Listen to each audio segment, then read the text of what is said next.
आप सभी को नमस्कार, सुप्रभात। सार्थक और मिल जा पॉइंट यूट्यूब चैनल आप सभी लोगों का हार्दिक स्वागत करता है। चैनल पर नए हैं तो चैनल को सब्सक्राइब करके वीडियो को लाइक कर दीजिए, शेयर कर दीजिए, बेल आइकन दबा करके रख लीजिए ताकि आपको नोटिफिकेशन मिल जाए और आप उसे शेयर कर पाएँ।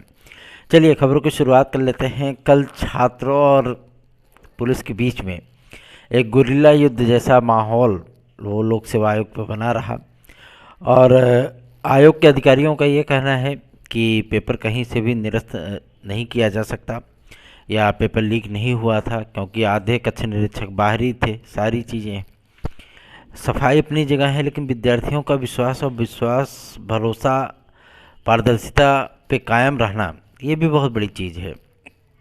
इसकी हालांकि इंटरनल जांच चल रही है और 2 तारीख के बाद आप सभी लोगों को इस पर कुछ निर्णय देखने के लिए मिलेगा, ठीक है ना। वैसे तो विद्यार्थियों की बेहद कम संख्या थी, महज मुश्किल से 100-200 500, इससे ज़्यादा कोई नहीं था। 100-200 भी नहीं थे, ठीक है ना। इसी की वजह से पुलिस प्रशासन ने जो है फटकार करके लाठियाँ भगा दिया सभी विद्यार्थियों को। कुछ छात्रों को गिरफ्तार भी किया गया और जो है उन्हें थाने में बैठाए रखा गया और उसके बाद रिहा कर दिया गया। तो इस तरीके से जो चीज़ें होती हैं, इससे विद्यार्थियों का मनोबल जो है वो टूटता नहीं है, बल्कि आप सभी लोगों मैं बता दूं, जो चीज़ें नैतिक होंगी, कानूनी तौर पे सही होंगी, जाहिर सी बात है कि प्रशासन ने बिना किसी देर किए, है ना, बिना किसी देरी के, आपने देखा होगा कि पुलिस कांस्टेबल की भर्ती परीक्षा को निरस्त कर दिया। लेकिन अब स्थितियां जस्ट उसके विपरीत आ गई आर ओ पे। शासन को इस चीज़ें लगनी चाहिए, क्योंकि हम सभी लोगों ने भी काफ़ी सारे साक्ष्य शासन के द्वारा ईमेल आईडी जो प्रस्तुत की गई थी उस पर हम लोगों ने भेजा है और उसकी जांच हो रही है, ठीक है ना। जांच होने के बाद यदि कहीं से भी शासन को लगता है हाँ पेपर लीक हुआ था या कहीं पारदर्शिता में किसी प्रकार का दंड आया था, तो जाहिर सी बात है आप सभी लोगों का पेपर वो मुख्यमंत्री महोदय के माध्यम से निरस्त कर दिया जाएगा, ठीक है ना। तो थोड़ा सा पेशेंस रखिए, हम सभी लोग भी प्रयास कर रहे हैं। और बहुत से विद्यार्थी कल पूछ रहे थे हमसे कि भैया आप गए थे कि नहीं लोक सेवा आयोग। मैं आप सभी लोगों को बता दूं, मैं लोक सेवा आयोग गया था, ठीक है ना। लेकिन जब छात्रों ने उग्र नारेबाजी शुरू कर दी और सारी चीज़ें जो मतलब तितर बितर होने लगे, तो हम लोग चुपचाप निकल लिए कि कौन से बवाल में पड़े जो है ना। तो बाद में ये चीज़ें हो गई कि विद्यार्थियों को पुलिस ने जो है दौड़ाया लाठी लेकर के सारी चीज़ें हुई हैं। मैं आप सभी लोगों को बता दूं, मेरा एकमात्र ध्येय है आप सभी लोगों के आर ओ में एग्ज़ाम में जो है आप लोगों को न्याय दिलाना।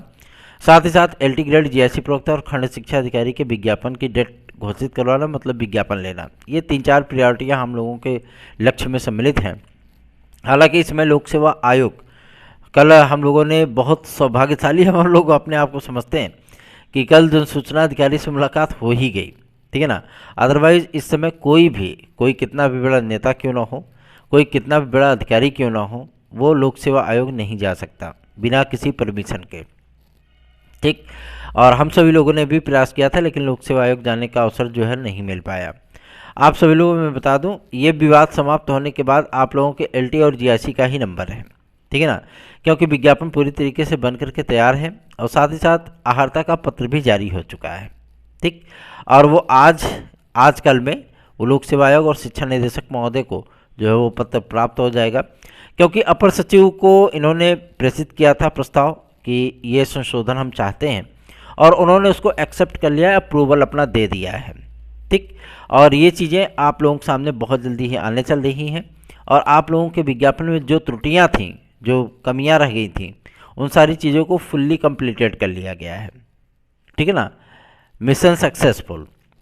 अब बस आप लोगों के विज्ञापन को जारी कराने की एक बहुत बड़ी चुनौती है, ताकि आप लोगों का विज्ञापन जारी हो जाए। कुछ विद्यार्थी ये भी पूछ रहे थे भैया अगर आचार संहिता लग गई तो क्या एलटी जीआईसी खटाई में पड़ जाएगी। जी नहीं, लोक सेवा आयोग एक कॉन्स्टिट्यूशनल बॉडी है, ठीक है ना, एक संवैधानिक संस्था है और उनके कैलेंडर में जो चीज़ें सम्मिलित होती हैं उससे सिर्फ शासन की अनुमति लेनी पड़ती है, ठीक है ना।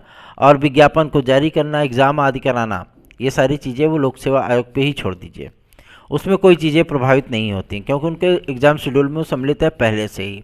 इसलिए आप लोगों के विज्ञापन पर इसका कोई प्रभाव नहीं पड़ने वाला है, ठीक है ना। चुनावी आचार संहिता फिलहाल तो 15 तारीख तक ही आएगी, लेकिन अभी आप सभी लोगों को मैं बता दूं कि थोड़ी सी आप लोग अभी फिजिकल तरीके से जो है प्रोटेस्ट ना करें तो ज़्यादा बेहतर है, क्योंकि विद्यार्थी कहते हैं भैया आपके ही कहने पे गए, है ना। और बहुत से विद्यार्थी हमारे साथ भी गए थे, काफ़ी सारे विद्यार्थी, और उन्होंने जब ये सारी चीज़ें देखी तो उन्होंने कहा भैया हम लोग जा रहे हैं। ठीक, तो आप लोग अपने से चैनल को सपोर्ट करना शुरू करिए, अधिकाधिक संख्या में वीडियोस को शेयर किया करिए और चैनल को सब्सक्राइब करके वीडियो को लाइक अवश्य किया करिए। जितने भी भाई बहन हमारे वीडियोस देखते हैं, अगर सभी लोग एक एक लाइक करें, एक एक शेयर करें, तो जाहिर सी बात है लाइक की संख्या भी 600 को पार जाए और सब्सक्राइबर भी जुड़ें, साथ ही साथ आप सभी लोगों की समस्याओं का पूरी तरीके से निराकरण भी हो। आरओ एग्ज़ाम को लेकर के हम सभी लोगों ने आज जनप्रतिनिधियों से, क्योंकि लोक सेवा आयोग जाकर के प्रदर्शन करना बेवकूफ़ी होगी, ठीक है ना। अब हम सभी लोगों ने जनप्रतिनिधियों को टारगेट किया है, जितने भी हम लोगों के लोकल जनप्रतिनिधि हैं उन सभी को मिल करके हम लोग ज्ञापन प्रस्तुत करेंगे और अपनी बात को शासन तक पहुंचाने का पूरा प्रयत्न करेंगे। आज मंगलवार है, आज की तारीख में आप लोगों को कैबिनेट मीटिंग भी देखने के लिए मिलेगी, ठीक है ना। इस कैबिनेट मीटिंग में आरओ के एग्ज़ाम को लेकर के, शिक्षा सेवा चयन आयोग को लेकर के, साथ ही साथ आप सभी लोगों के टीजीटी पीजीटी की पुरानी भर्ती और नई वैकेंसियों के बारे में आज के इस मीटिंग में चर्चा होनी है और आयु सीमा को लेकर के भी चर्चा होनी है, ठीक है ना। इन सारे प्रस्तावों को जो है पूरी तरीके से अप्रूवल दिया जाएगा, इनको अप्रूव किया जाएगा। और आप लोगों को मैं बता दूं कि काफ़ी सारे जो डिसएडवांटेज अभी आपकी लाइफ में चल रहे हैं, ठीक है ना, वो एडवांटेज में बदलने चल रहे हैं। क्यों? क्योंकि आज की मीटिंग पे हर किसी की नज़र है। प्रमुख सचिव उत्तर प्रदेश शासन ने भी कहा था कि जिस दिन कैबिनेट की मीटिंग हो जाएगी उस दिन आप सभी लोगों के सारे सवालों का जवाब मिल जाएगा। ठीक, तो देखना दिलचस्प होगा कि आज क्या कुछ निकल करके आता है। क्यों? क्योंकि माध्यमिक शिक्षा विभाग के अधिकारियों का भी कहना है कि हमारा प्रपोजल पूरी तरीके से बन करके तैयार हो गया है, सारी चीज़ें हम लोगों ने सेट कर दी हैं। जो शैक्षिक अर्हताएँ जिनमें जो जो बदलाव करने थे, जिनको जिनको हम लोगों ने मौका देना था, वो सारी चीज़ें हम लोगों ने स्पष्ट कर ली है, क्लियर कर ली है। अब सिर्फ और सिर्फ आप सभी लोगों के लिए कैबिनेट मीटिंग होने के बाद बस नियुक्ति का शासनादेश ही जारी होना है, ठीक है। तो आप सभी लोगों को मैं बता दूं कि आप लोगों को चिंतित होने की आवश्यकता नहीं है। आज बस थोड़ा सा इंतज़ार करिए शाम तक का, बहुत सारी चीज़ें, पॉजिटिव चीज़ें आप लोगों के लिए निकल करके आने वाली हैं। और विद्यार्थी ये भी पूछते हैं कि भैया कहीं ऐसा तो नहीं है कि एलटी ग्रेड जीएसटी प्रवक्ता जून या जुलाई में चली जाए? नहीं, ऐसी कोई परिस्थितियाँ फिलहाल नहीं है। एक भाई ने हमसे पूछा था कि भैया आरओ निरस्त हो सकती क्या? देखिए, मैं आप सभी लोगों को रियलिटी बता दूं, आरओ 98% है कि नहीं निरस्त होगी, ठीक है ना। अगर शासन को ये चीज़ें लग जाती हैं कि हाँ पेपर कहीं से लीक हुआ था, जो साक्ष्य विद्यार्थियों ने हमें उपलब्ध कराए थे वही साक्ष्य हमने जो है शासन की ईमेल आईडी पर उपलब्ध कराए हैं और उसकी जांच चल रही है। अगर वो चीज़ें सही होती हैं, विद्यार्थियों के जो आरोप हैं वो सत्य पाए जाते हैं, तो पेपर ऑटोमेटिक जो है वो निरस्त कर दिया जाएगा। क्यों? क्योंकि जब यूपी कांस्टेबल में जनप्रतिनिधियों से जो मतलब एक टीम बनाई गई थी, जांच कमेटी बनाई गई थी, उसके सदस्यों से जब विद्यार्थियों का प्रतिनिधिमंडल मिला तो हम सभी लोगों ने सिर्फ एक ही चीज़ उनको दिखाई थी कि ये चीज़ें ऐसी थी, और जो सोशल मीडिया के प्रूफ थे, जो सारी चीज़ें थी उनको जो है प्रस्तुत किया गया था। तो उन्होंने इस चीज़ को एक्सेप्ट किया था कि हाँ वास्तव में कहीं ना कहीं कुछ तो गड़बड़ी हुई है, और उसके बाद ये डिसीजन हो गया। तो यही सारी चीज़ें आप सभी लोगों के आरओ के साथ भी है, ठीक है ना। और यही चीज़ें हम लोग भी प्रयास कर रहे हैं कि आप लोगों का री एग्ज़ाम हो जाए तो ज़्यादा बेहतरीन है। क्यों? क्योंकि इसके 98% चांसेस है कि नहीं निरस्त होगी, और 2% चांसेस ये है कि हो सकता है मुख्यमंत्री महोदय को लग जाए कि हाँ वास्तविकता में कहीं पेपर लीक हुआ था, तो वो निरस्त कर देंगे, ठीक है ना। और इस तरीके की परिपाटी बना लेना कि टीईटी को री एग्ज़ाम में तब्दील किया गया, पुलिस कांस्टेबल को री एग्ज़ाम में तब्दील किया गया, तो हर परीक्षा जो होती रही वो सारे के सारे री एग्ज़ाम में तब्दील होते रहे। तो ऐसी परिस्थितियाँ फिलहाल जो है जब शासन प्रशासन को लगेगा तभी होगा, ठीक है। हम सभी लोग आप सभी लोगों का सहयोग कर रहे हैं, और आज जनप्रतिनिधियों से मिल करके लगातार हम लोग ज्ञापन प्रस्तुत करेंगे ताकि आप लोगों की समस्याओं का निराकरण हो सके। यूपी आप सभी लोगों के वीडियो एग्ज़ाम का परिणाम मार्च के महीने में जारी करना चल रहा है। हो सकता है कल परसों की तारीख में ही आप लोगों का ये परिणाम जारी हो जाए। शासन से इन्होंने दिशा निर्देश मांगे हैं ईडब्ल्यूएस रिजर्वेशन को लेकर के, शासन के क्लियरेंस मिलने के बाद आप लोगों का परिणाम तत्काल प्रभाव से जारी कर दिया जाएगा। और साथ ही साथ UPSSC के माध्यम से जो विद्यार्थी इंतजार कर रहे हैं, मैं आप सभी लोगों को बता दूं, कनिष्ठ सहायक की एक बड़ी विज्ञप्ति आप लोगों को देखने के लिए मिलने चल रही है। ठीक है ना।